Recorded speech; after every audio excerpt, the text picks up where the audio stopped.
morning, everyone, and welcome to First Parish in Concord. I want to welcome you to church this morning. It's the second Sunday of Advent and the first Sunday in December. As we're doing a UU Roots year, in December, we're talking about our liberal Christian roots as Unitarian Universalists. Wherever you're joining us from, whether you are right in or around Concord or one of the towns that surrounds it, whether you are somewhere else in the United States or somewhere else in the world, we want to welcome you to church this morning. We hope that this hour will be an hour of joy and comfort, of learning, of solace, a place where you can put your burdens down and really feel like you are in community for an hour. Welcome to this place. You are welcome here, and we are glad that you have joined us this morning. We're going to say hi to all the folks who are leading worship this morning. Thank you, Eric, for that beautiful prelude. You want to say hi to the folks? You're welcome, Howard. Delighted to be with you all on this beautiful sunny morning. And Jade Sylvan is here, our ministerial intern. Hello, everyone. I'm also very glad to be here with you. And Beth Norton is here as well, providing music. Morning, everyone. Nice to be with you on a snowy December morning. And Adrian Betancourt on social action and the chat. Hey, good frosty morning to you all. And Lily Vander Zanden is running tech behind the scenes. Thank you so much for all you do. Good morning, everybody. Great to be here. And Reverend Amy Friedman, our Director of Religious Exploration, is here. Good morning, everyone. We actually have a message this morning from Liz, which is wonderful. I'm looking forward to that. But I wanted just to take a moment to let you know about some wonderful things that happened on behalf of our community this weekend. Coming of Age is delivering today 150 bagged lunches to Boston Common. And thanks to all of you who contributed socks, new socks and hand warmers, because those are so needed by the Boston community that is housing insecure. And I also want to thank you for all the things that you did this weekend to spread joy and love in our community. The Bucket Brigade went off without a hitch yesterday and delivering sand to the icy sidewalks of Concord seniors. And also there's Secret Santa and other ways in which you are making a real difference. So I just wanted to let you know that this worship service is happening, but we're also doing so many things to brighten the lives of others. And that is part of our practice this time of year. So heartfelt thanks. Good to be here with you. Thank you, Amy. There's a lot to celebrate in this season of joy. Our call to worship this morning are words from David Pohl, my colleague, retired and not living very far from us up in Carlisle and occasional attender at First Parish in Concord. He writes, "We come to this time and this place to rediscover the wondrous gift of free religious community, to renew our faith in the holiness, goodness, and beauty of life, to reaffirm the way of the opened mind and the full heart, to rekindle the flame of memory and hope, and to reclaim the vision of an earth made fair, with all her people one." Let us worship together. Jade's gonna have us light our chalices and the Advent wreath. Hi, everyone. As Unitarian Universalists, we begin our services by lighting a chalice. The flame represents all flames, and it represents our connection with one another. So I invite you, if you have a chalice or a candle nearby and you'd like to join in, go ahead and, uh-oh, mine's getting a little, okay. Pretend that lit. I'm gonna need to get my longer lighter for next week. And now we're going to light the Advent wreath. On this second Sunday of Advent, this time of expectation and waiting, we light a candle of hope and we light a candle of peace.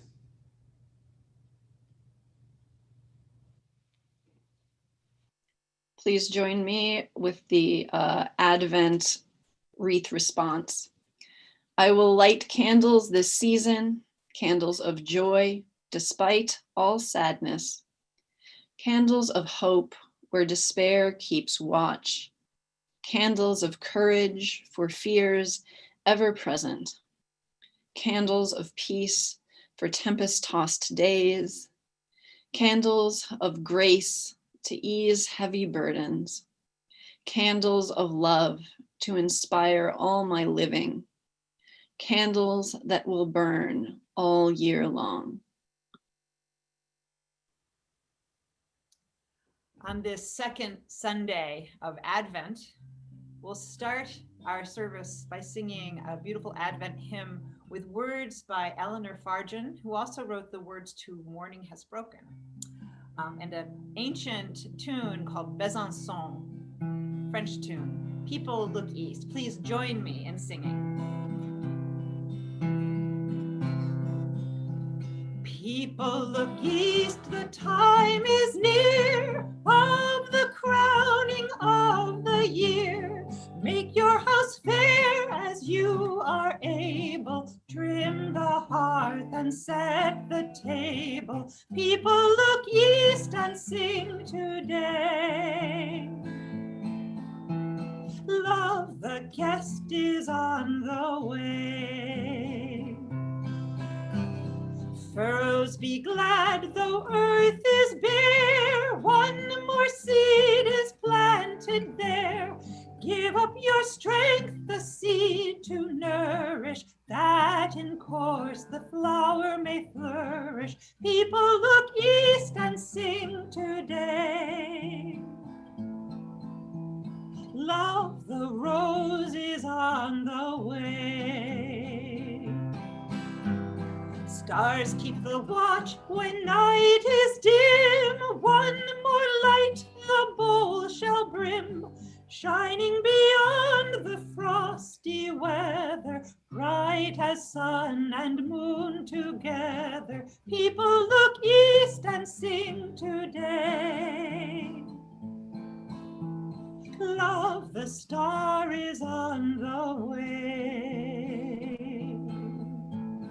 Love, the rose is on the way.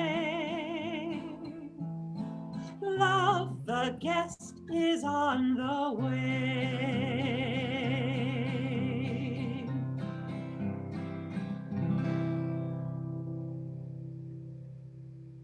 Thank you, Beth, for that opening song. And next we have Reverend Liz Weber with our children's message. We know that every week there are families that are joining us and there are children in our service, and we're so glad that you're here. We know you have lots of demands on your time, but we want this to be a special time for you as well. So let's listen to Liz. I've been thinking about how Kamala Harris is going to be our new vice president soon. And I've heard people say things like, wow, this really proves that girls can do anything, or women can be anything. It got me thinking, because I'm a woman, and I'm a UU minister, and today that's no big deal. But once upon a time, all ministers were men. Even a long time ago, around 1960, there were only 25 women who were ministers in all of Unitarian Universalism. There were other problems too, like patriarchal language, like saying man or mankind instead of human or humankind, hymns that pretty much talked about God as a man or our Father, lots of other things that were just unfair. So a bunch of women and some men decided that that wasn't right, and they worked together to make some really big changes. One of the main leaders was this woman, Lucille Longview. She was pretty amazing. You should ask your grown-ups to help you find out more information about her. Lucille lived near us, right over in Lexington, when this story happens. She and other women from First Parish in Lexington were the main leaders, but there were others who helped too, including Pat Simon, who's a member of our church here at First Parish in Concord. So in 1977, Lucille and the other leaders wrote a new pledge for Unitarian Universalism. It was called the Women and Religion Resolution. And what would happen is if representatives from all of the UU churches all across the country voted on it at our National General Assembly meeting, then it would become like a promise that we made to each other as a whole religion. It's kind of like when Congress passes a new law for our country, kind of like the idea of covenant that Jade was talking about last week. But it's a way of making promises and commitments to each other as Unitarian Universalists is to pass these pledges at General Assembly. But to even get on the ballot, Lucille and the other leaders had to convince 250 other Unitarian Universalists from at least 25 different churches to sign a petition. And they only had 6 weeks to do it. And this was before the internet. So there was no email, no texting, no FaceTime, nothing. What do you think happened?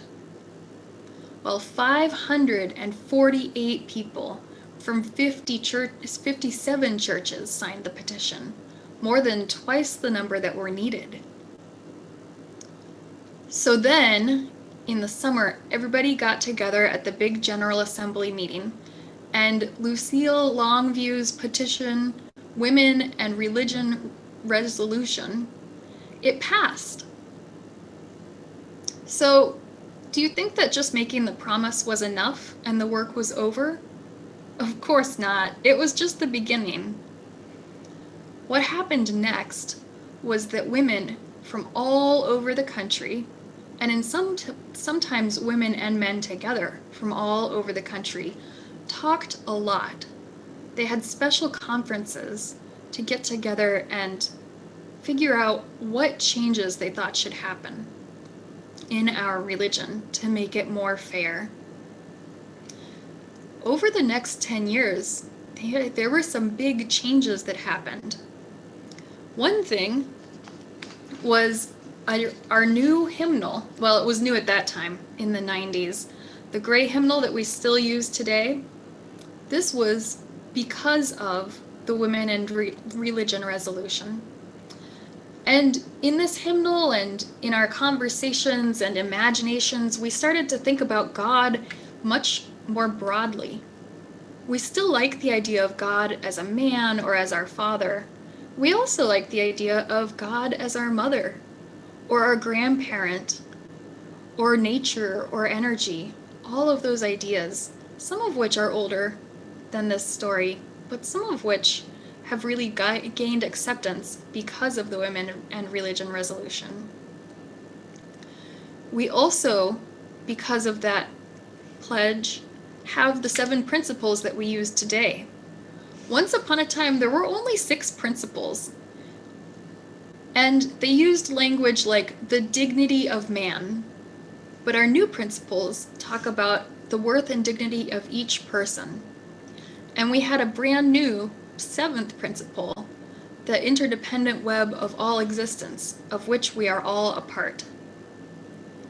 And then more women also became leaders in our Unitarian Universalist movement and ministers. So now it's no big deal for women like me and Amy to be ministers. You probably know more women who are ministers than men. And non-binary people like Jade can be ministers too. Thanks to people like Lucille Longview and the other leaders who worked so hard to make these changes in Unitarian Universalism and so many places, now we're going to have Kamala Harris as our next vice president. So much has changed in our world, and no matter what gender you are, you can grow up to be and do anything. So what do you want to be when you grow up? And what changes do you want to make to make our world a better place? If you want, you can put your answers in the chat. We'll look forward to reading them.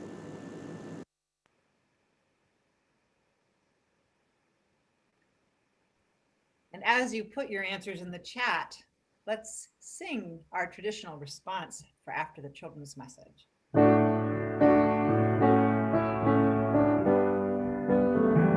Let us open our eyes to see what is beautiful.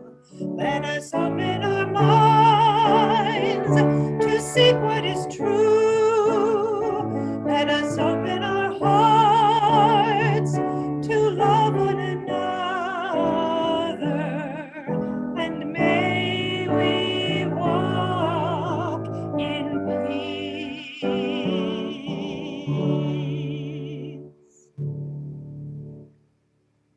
Thank you, Beth, and thank you, Liz. It's good to remember just how much progress has been made in a relatively short period of time. And we're continuing to make progress. There's lots to do, but we've come a long ways. I want to share with you a reading from a big book, a big interesting book by Rita Nakashima-Brock and Rebecca Parker called Saving Paradise. And what it does is it really takes a look, especially at the early Christian church, through different eyes. And it goes back and it says, wait a second, what was going on in those first couple of centuries? And then it also asks the questions, why did so much of that radical new way of being religious get lost? Here's an excerpt from their book. Contemporary scholarship about early Christian communities has demonstrated that some did promote egalitarian relationships and that many marginalized and oppressed people belonged to churches. Church Father Ephraim, who was of a church tradition different from that of Augustine and Ambrose, respected the spiritual power of women and lauded their courage and boldness. And women themselves did not simply accept their subordination. Women claimed spiritual authority. As partakers in divinity, they regarded themselves as infused with the Spirit's power and restored to their freedom and dignity. They established and led churches and became leaders in existing churches, where they disrupted traditional structures of male dominance. Many opted out of marriage and lived in Christian communities instead of in their fathers' houses, the fundamental building block of the Roman system of control. Women were priests and bishops holding office and leadership in early church communities, as scholars of the early church increasingly document. It's December and we are heading into the Christmas season. That holiday season, it's kind of a season that's got a bunch of holidays stuffed into it, but the big one for us in our culture is Christmas. And if this year is like every other year in the last few, there will be what's known as the war on Christmas that's ongoing. Now, I don't know about your family, but my family sometimes gets wrapped up in this as well. This whole notion that some people are trying to take Christ out of Christmas. So the slogan is keep Christ in Christmas. This idea that there's just one way to be Christian, or there's just one way to celebrate Christmas. Well, we live in a religiously plural society, and we know that there's great benefit to that and great joys to that. And I want to talk a little bit this morning about the early Christian church, because I think there's some interesting clues there for the types of things that we as Unitarian Universalists are still trying to bring about. Things like what Liz was talking about with the women and religion resolution. The early Christian church is really interesting because it didn't consider itself really a church at that time. It was a reform movement within Judaism. Remember, in those days, the days when Jesus was born, it was the Roman Empire that ruled all of Israel, and all Jews were living under this Roman occupation. And so there was some disagreement among Jews about how to interact with Rome, but none of them had any choice but to live under this system. And so in the beginning, after Jesus's crucifixion and the resurrection, there were real questions about how to go on in his name, how to make this whole thing work and to keep his memory and his teachings alive. And so what started happening was that little Jesus movement churches would start up, usually in people's homes. And what they were trying to do is they were trying to see if there was a different way to be Jewish. And that was all there was to it in the beginning. And one of the most important building blocks for this were the women who were at the center of this movement.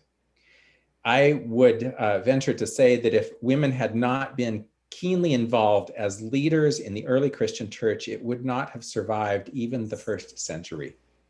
So as a house church religion, what was going on was that small little Jewish communities were meeting in these houses, and they were remembering what Jesus had taught, and they were wondering about what they should do next.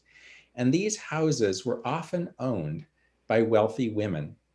There were wealthy women in society, such as Mary of Magdala, and there was Joanna and Susanna, I think.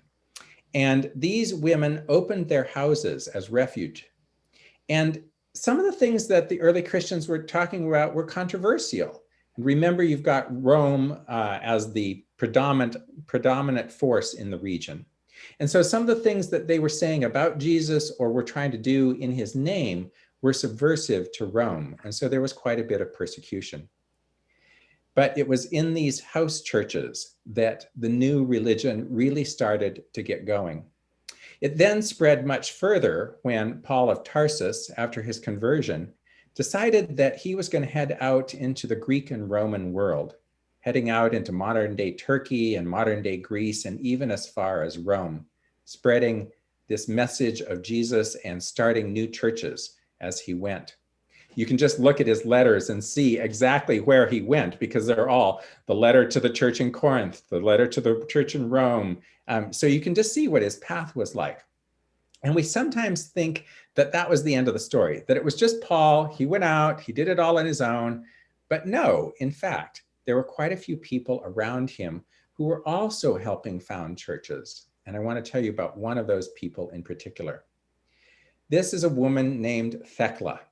And I have long been a fan of Thecla. I think she's an amazing figure from history and did amazing things. Thecla was living in modern day Greece. And the story is that she was a young woman and her family had found a husband for her. Not somebody she particularly was interested in, but it was an arranged marriage and she was to get married. And the marriage was coming up. Well, at the same time, Paul of Tarsus came to her little town. And Lily has put up a picture of what we think Thecla might have looked like. This is an icon from the Eastern Orthodox Church about her. So Thecla was living there in this small town, and Paul comes along and he starts teaching. And the story is that she listened to him teach for 3 days, and then she decided that she was not going to marry this guy. In fact, she was going to convert to Christianity, and that she was going to be like Paul, and she was going to go around and she was going to help start Christian churches. Thank you, Lily, for putting that up. So that's what she did. She actually became friends with Paul, and he taught her some things, and they went together and did some of this church founding, and then she did a bunch of it on her own. And everywhere she went, she got in trouble, because that's what it was like in those early days. Christianity was not anything that was acceptable, and she got in trouble wherever she went. The story says that she was going to be burned at the stake, but God sent a storm along and it put out the fire. Now that's a great story. I love it. There's another story about how she was thrown to the lions, but all the lions were female, and they decided that they were going to have solidarity with her and they were not going to eat her. So she was saved. There's also another story about how she runs into a cave because she's being pursued for her teachings, and God causes an avalanche or causes a cave in. And so the cave closes in before her persecutors can get to her, and it opens another passage out for her to get out the other side. So lots of interesting stories about this woman, Thecla. Who knows how many of them are true, but the thing that is really true is that there were women who were very instrumental in the starting and the spreading of this new religion. And it was not a religion that was interested at all in turning people away. It was inclusive. It included Jews and Gentiles. It included people of color. It included women in leadership. And so for about the first 300 years of this movement, we think it was a whole lot more egalitarian than what it became. What happened was in 325, the Council of Nicaea was called, and it was mostly called by men, and they decided we need to sort of make some rules here. We need to decide how all of this is going to happen. And one of the things that happened in that series of councils was that women were pushed further and further from leadership. and we wound up with an all-male priesthood in the Roman Catholic Church. As we go into this season, this time of joy and waiting, this time of Advent, this time of expectation, expecting that birth of a baby that is really symbolic of the birth of all babies, that hope of every generation, I want us to remember that the women are key to the story, that they are key to this new life, that it was his mother and his aunt, that it was his grandmother that took care of him, that Jesus was raised among women, was raised to become a man who respected women and who befriended women, who was sought out by women when they were in distress and who readily healed them. A man who often gave up some of his own power to be with the outcast and with women. Let us remember that that's what's being born this Christmas season. It's that hope. It's that kind of world that we want to see. And even though it's been over 2,000 years, we still work toward that. And we still remember that each of us can play a part, that our gender does not matter in that, our race, our age, where we come from, how we live does not matter in that. Because if we are truly expecting the birth of something loving and peaceful and hopeful and joyful, we can do that together. A question is going to appear on your screen here. Take a moment and think about it and write a short answer in the chat. How has gender diversity in leadership changed your faith? How has gender diversity in leadership changed your faith?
Let's take a look at a few of these. I will read just a few of them. And of course, you can always go back into the chat and read them for yourself. So, gender diversity empowers me. I could never be a member of a church that did not have gender equality in leadership. It opened avenues of possibility. It has welcomed me into Unitarian Universalism, made me more open, I hope, to sources of wisdom and comfort. It opened my mind to experiences and perspectives very different from mine. It has made me feel included. It's increased my sensitivity to others. It has made me feel differently about God and the he gender. Good role models. I can honor and express my own divinity. more open to the whole world. I hear more stories I can relate to, a belief in possibility. I am more open to different perspectives. There's so many in here. Gender diversity has enriched my total religious experience. Trust in the right to speak. I'm more open to different perspectives. Take a chance and take an opportunity to look at these when you get a chance. There's some really great stuff in the chat. And now Beth has a song for us. Way back in March and April, when we first went into remote worship and rehearsals, the choir learned a beautiful song by Mary Alice Amadon called "Joy Shall Come in the Morning." And this was the first song of what we've been calling our quarantunes, music that we have learned completely remotely. We have never sung it together in the same room, and yet we've learned it on Zoom.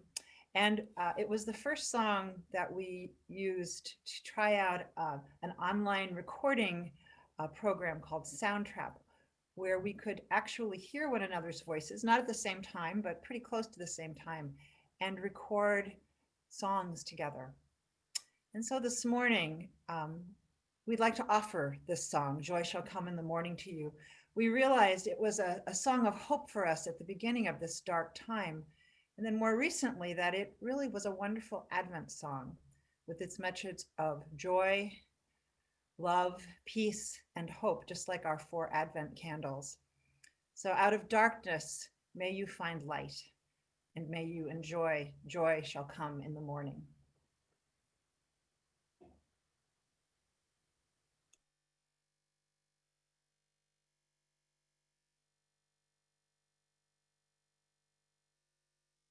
Joy shall come in the morning. Joy shall come in the morning soon. Joy shall come in the morning. Joy shall come to you. Out of darkness we have light. Comes the day from the Lord. Joy shall come in the morning. Joy shall come to you. Peace shall come in the morning. Peace shall come in the morning soon. Peace shall come in the morning. Peace shall come to you. Brothers all in charity, sisters all in unity. Peace shall come in the morning. Peace shall come to you. Love shall come in the morning. Love shall come in the morning soon. Love shall come in the morning. Love shall come to you. Comfort us that we might live, knowing love that we might give. Love shall come in the morning. Love shall come to you. Hope shall come in the morning. Hope shall come in the morning soon. Hope shall come in the morning.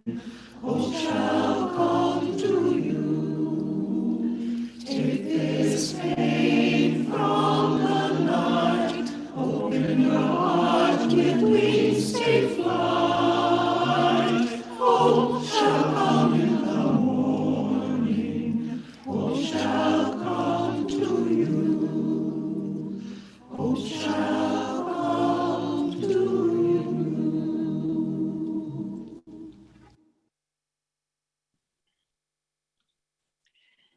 Every week, we lift up members of our community who are experiencing great sadness and great joy. Because we're celebrating or worshiping on YouTube, as well as in this Zoom now, I will say only the first names out loud, and you can look in the chat to read the full details of the folks who are lifted up this morning for our parish concerns. This week we celebrate, that's a nice word, we celebrate with Alice, and we grieve for Andy.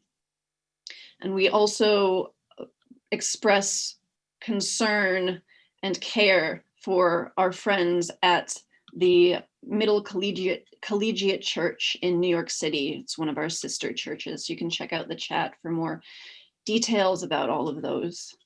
I now invite you to type your personal concerns, any names that you're praying for or thinking of, into the chat, or call them aloud.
Dear God, of many and no genders, God, our mother, God, our parent, God, our quirky gay auntie who tells it like it is, God, the brilliant trans woman grandmother, blessing us with her wisdom. We thank you for the diversity of our beings and our bodies. We thank you for the women who have worked twice as hard as men to move us forward. We thank Mary of Magdala, Joanna, and Susanna for their wisdom and generosity, who used their resources to subvert the occupying empire and support a vision for an equal future. We thank Thecla for her courage and bravery, as she shunned her prescribed role as a wife and embraced her destiny as a leader. We thank you for the trans, non-binary, and agender leaders who remind us that life is not black and white, 1 and 0, who remind us that between high noon and midnight are infinite shades of evening and morning. And yet, we know we have so far to go. We mourn the juggernaut of patriarchy. We mourn the heavy hand of misogyny a hand that continues to move men to harm and kill women, to disproportionately kill trans women of color, your holiest creations. May we continue to work toward a future where all women and trans people are safe. May we look to their leadership to learn how to do this. May we envision a world led by women and trans people. May we continue to protect and lift up these leaders. And may we one day reach the world envisioned so long ago by heroes Mary of Magdala and Thecla, a world of peace, of equality, and love. Amen. Blessed be.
How many of you have participated in the Secret Santa project?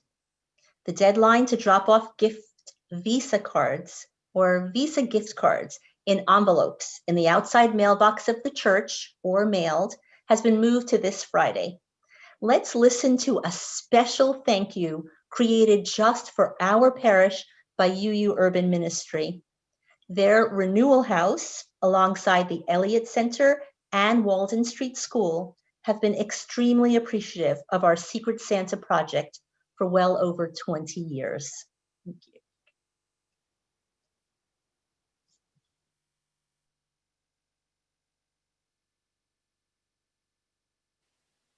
This year, the UU Urban Ministry commemorates our 40-year history supporting survivors of domestic violence through Renewal House, a shelter for families fleeing abuse.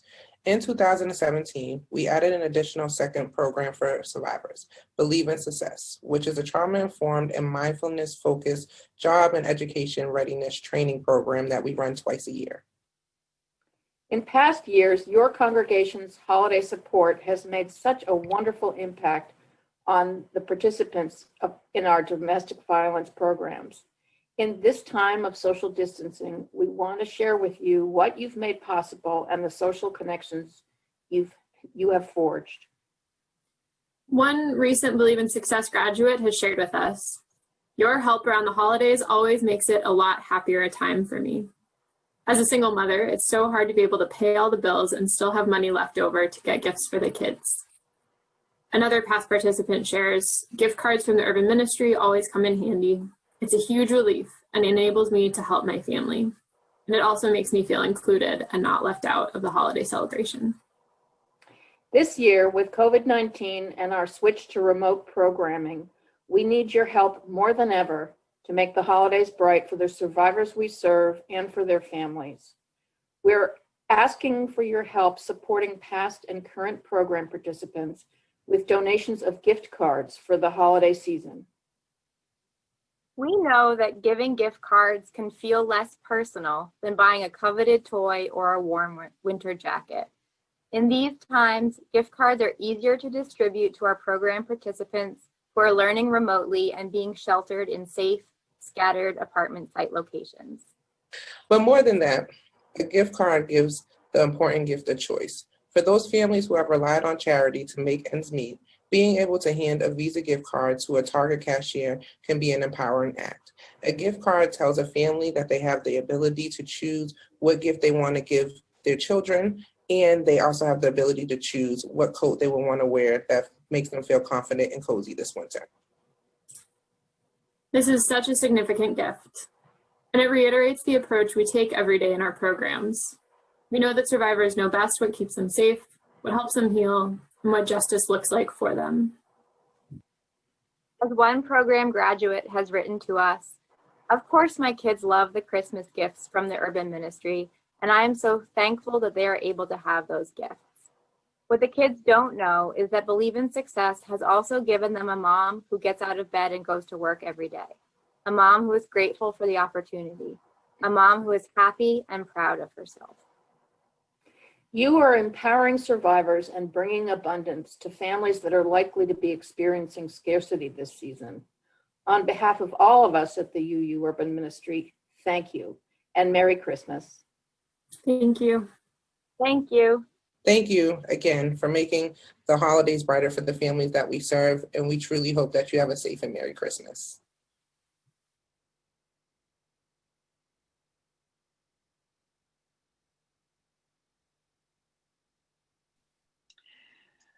Our Share the Plates recipient for December is the Nature Connection, which brings the power of nature to people with limited or no access to the outside world through regular programs delivered to at-risk youth, people with disabilities, and elders.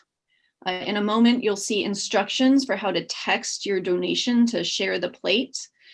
You will need your credit card if it's the first time you have texted your donation. And as a reminder, half of your donation to Share the Plate goes to First Parish in Concord for us to continue our work, and half of it will go to the Nature Connection.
Thank you, Eric. As we begin to close our service, I want to let you know about a few things that are going on. It's a busy time of year, so the best way to keep track of all the things that are going on at First Parish is to pay attention to First Parish Weekly that comes in your email inbox each week. If it's disappeared, check your spam folder. If you haven't signed up for it, it's as easy as just emailing Sarah Burns at sburns@firstparish.org. There, like Adrian said, the deadline for the Secret Santa contributions of Visa gift cards has been extended to this coming Friday the 11th, and you can just drop those off at the church mailbox or mail it into the church. If you have questions about how to do that, just stay on this webinar and chat with Adrian a little bit. Participants in the December 10th UU Mass Action Lobby Day, if you'll please attend a meeting of our First Parish lobby team at noon today. And if you don't already have that Zoom link, you can find it at firstparish.org in the church calendar, which is under the news tab, or you could just chat with Adrian as well right after the service. I know that we all want to sing Silent Night together with candlelit faces, and there's a way that we're going to do that. So what we'd like for you to do between now and December 20th is take a photograph of you and your family with lit candles and send those into the church. And what we'll do is we'll take all of those images and we'll put them together in a slideshow that we can watch as we all sing Silent Night. It's going to be a wonderful moment, as it always is for us this year, and it'll be made even more special if you send in a photograph. Just email those photographs to Sarah Burns at sburns@firstparish.org, and there'll be more information in FP Weekly. Remember that there's the family worship service every week at from 9:30 to 9:50 a.m. So you can follow that on YouTube and Facebook, and then make it over here for church if you'd like. As far as YouTube goes, you can watch the service there if you'd like. Also, if you miss any of them or want to watch them again, there's a nice archive of services there on YouTube. Just type in First Parish in Concord and it will lead you directly to that. A couple of opportunities right after the service. There's the worship sharing circle that will begin immediately after the service and finish by 11:30 a.m. A chance to talk about the theme of the service, and we'll put the Zoom login in the chat. And Virginia Taylor is here from the Standing Committee to let you know a little bit more about the online coffee hour. Virginia? Good morning, everyone. Today, as representative of your Standing Committee, I'm inviting you to Zoom coffee hour right after the service. During this year, we've all developed an unprecedented and exhausting habit of continual risk assessment as we weigh the desire for human connection against the fear of getting sick and spreading disease. In place of this constant calculus, virtual coffee hour offers a risk-free option.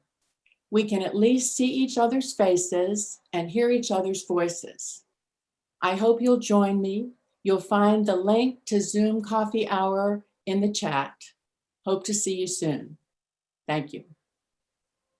Thank you, Virginia, and thank you for hosting that to all the Standing Committee members. The only trouble with online coffee hour is you have to bring your own coffee. That's it for the announcements. Let's sing our closing song. Beth? I hope you'll join Eric on the organ and the choir singing in our final hymn, which is an Advent hymn we don't get to sing very much. It's called Let Christmas Come. Listen carefully to the tune as Eric plays the introduction, and then join the choir on these short verses. Let Christmas Come.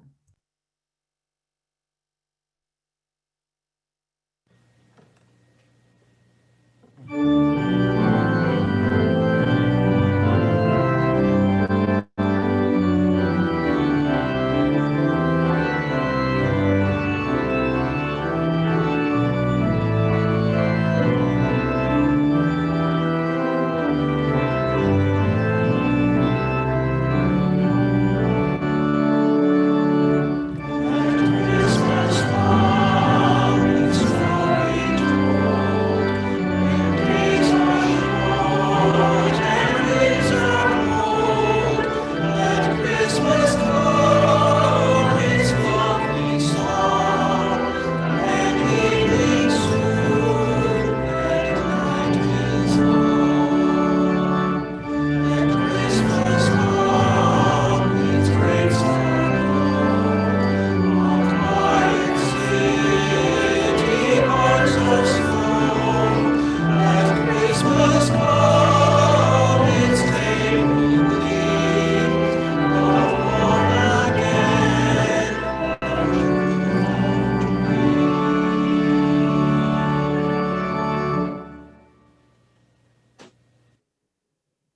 We owe so much to the men and the women and the children, the people of all genders who have come before us, lighting a path that we now walk. We stand on their shoulders. We give thanks for them. And let us do in our part, in our time, what we can to make our world one in which love can be born again and again and again. Please join in the First Parish benediction. Go out into the world in peace, have courage, hold on to what is good, return to no person evil for evil, strengthen the faint-hearted, support the weak, help the suffering, honor all beings.